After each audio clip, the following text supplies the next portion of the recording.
It's time to take our embossing folders to the next level. I've got 2 fun ideas to share with you today.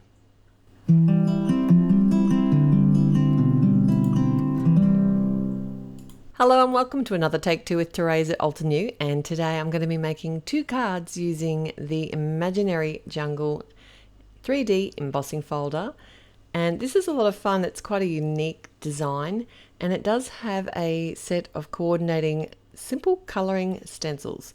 And there's 3 stencils in the set.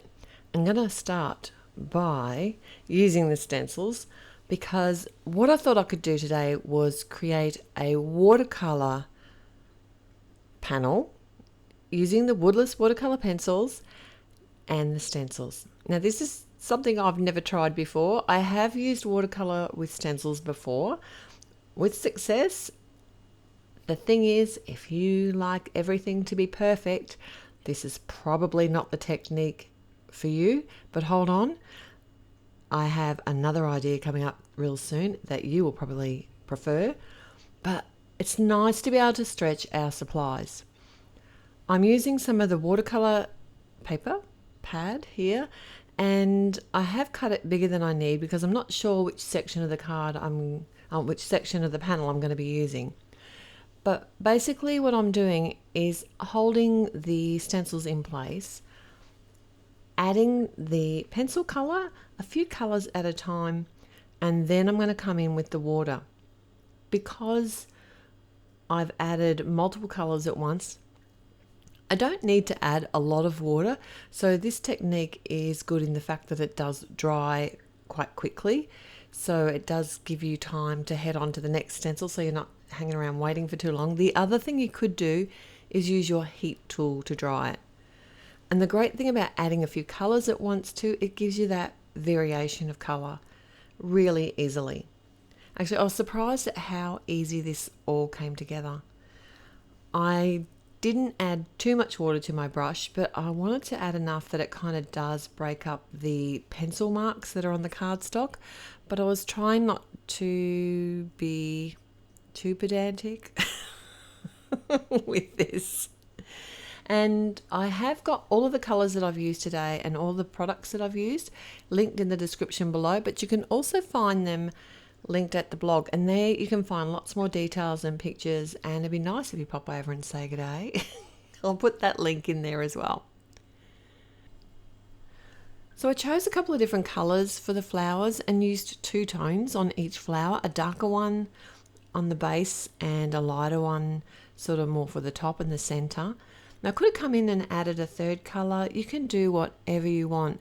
I used the pencils to sort of trace the inside of the stencil and only sort of use the water to blend out the watercolors together. I love how vibrant these colors are. They really make me happy. Now the flower stencil was really easy to line up, but the bird stencil, I really wanted to make sure that it was going to fit perfectly with the actual 3D embossing folder, because it was going to be kind of the focal point of the card. So I made sure that I used the embossing folder, basically held it over top and worked out where the stencil needed to be. And I did exactly the same thing when I painted the bird. But I did have, because it was 2 layers, I did have to wait for it to dry before I could come in and add the darker colours for the wing. Right, so here's the fun bit. We get to actually 3D emboss this whole panel now.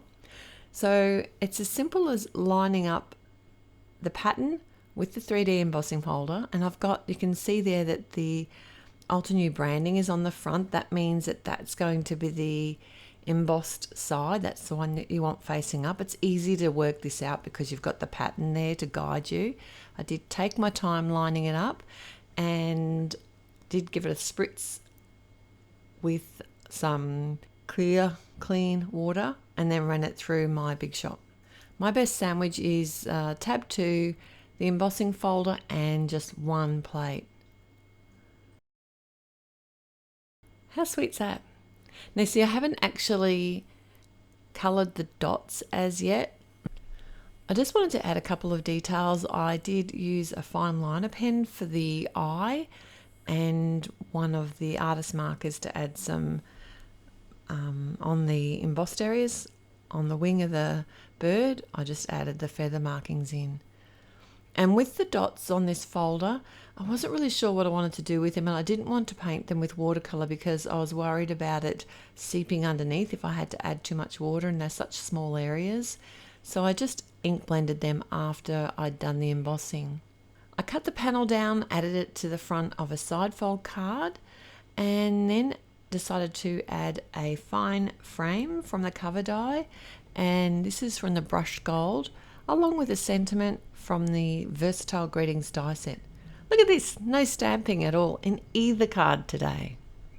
And I did make sure to match the white for the sentiment so that it is the same watercolour cardstock that's on the base. And I did add a few sequins. They're the satin gold ones, and they worked perfectly with the brushed gold cardstock. Alright, so we're on to the second design now, and more geared towards the clean and simple perfectionist people out there. I have got some Frozen Delights inks. Now, aren't these divine? They are beautiful pastel colours, and it might look like I'm not adding very much colour. You're right, it does take time, but it's worth the effort, and it really didn't take very long at all. I'm using the large Altenew blending brush, and I'm just basically working my way through the colours and filling up a panel that's larger than the embossing folder. I do come back in between the layers of colour and reblend, but I did want this to be really subtle, totally different to the vibrant colours that we got from the first card. How beautiful is that? Okay, so we're going to do some embossing again, but this time I'm flipping the embossing folder over. So I'm using the debossing side, so the reverse. It is going to flip the pattern. I did spritz. This is just Nina cardstock, so I did a light spritz, probably not quite enough because there was one or two spots that showed a little bit of cracking. I was afraid to go too heavy with the water, but next time I'll know.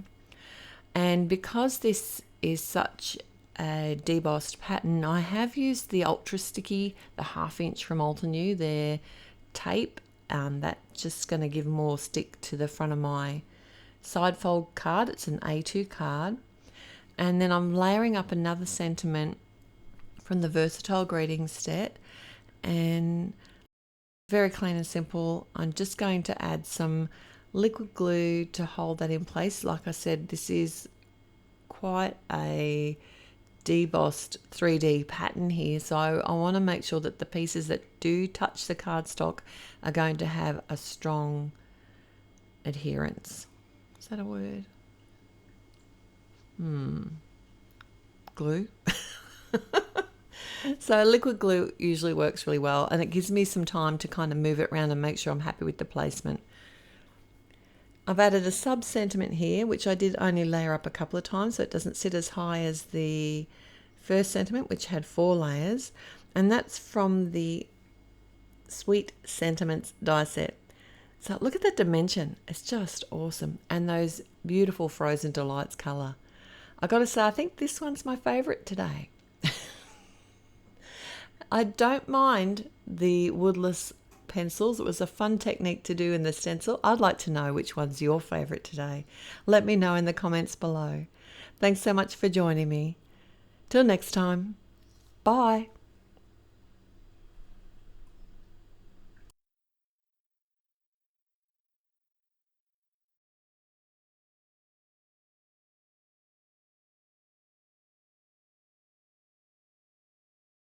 Hello crafters, Jen here. For more tips, techniques, tutorials, and to discover which paper crafting products are right for you, subscribe to Altenew's YouTube channel. Make sure to hit the notification bell so you don't miss any videos. Thanks for watching.